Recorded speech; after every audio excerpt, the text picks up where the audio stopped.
और देखिए, विधायक दल की बैठक से पहले झारखंड के मंत्री आलमगीर आलम ने बड़ा बयान दिया गया। आलमगीर का कहना है कि राजनीति में वैकल्पिक व्यवस्था बनाकर रखना चाहिए, सभी मिलकर फैसला करेंगे, हमारी सरकार 5 साल पूरे करेगी, ये बात उन्होंने कही है। झारखंड के अब मंत्री हैं आलमगीर आलम, उन्होंने कहा कि वैकल्पिक व्यवस्था होनी चाहिए राजनीति में और हमारी सरकार जो है वो पूरे 5 साल कंप्लीट करेगी। गठबंधन सरकार अपना काम कर रही है। जनता ने हमें 5 साल के लिए मैंडेट दिया था और हमारी भी भरपूर कोशिश रहेगी कि 5 सालों में जनता के बीच में जो हम अपने वादा करके आए थे उसके 100% पूरी करने के हम प्रयास कर रहे हैं। लेकिन ये बात भी सही है, राजनीति में रहते हैं तो एक जो है ऑल्टरनेटिव व्यवस्था हमको करके रखना पड़ेगा और उसी व्यवस्था के तहत हुआ है।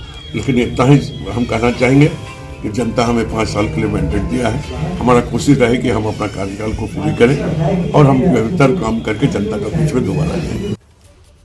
और इसी खबर पर विस्तार से आप तक जानकारी पहुंचाने के लिए हमारे 2 सहयोगी हमारे साथ लगातार बने हुए हैं, अभिषेक उपाध्याय और निधि श्री। अभिषेक का सीधे ही रुख कर लेते हैं।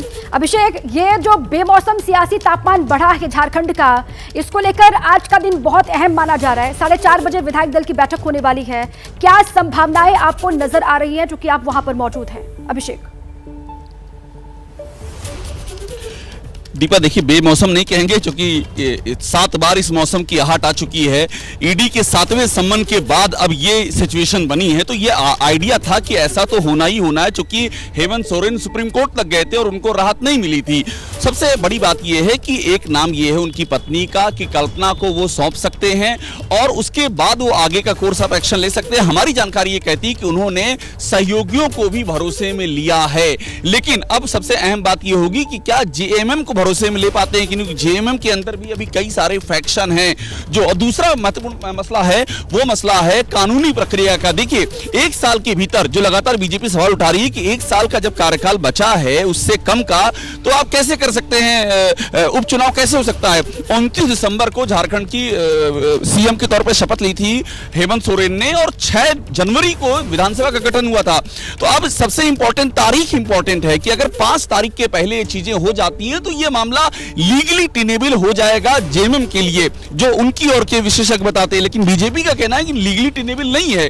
तो अभी ये मामला संवैधानिक स्तर पर भी फंसा हुआ है, कानूनी स्तर पर भी फंसा हुआ है और सहयोगियों को किस तरह से भरोसे में लेते हैं। तकनीकी पक्ष आपने बताया है, कानूनी पक्ष ये बहुत महत्वपूर्ण है कि 5 जनवरी के पहले अगर होता है तो ये लीगली टेनेबल हो जाएगा।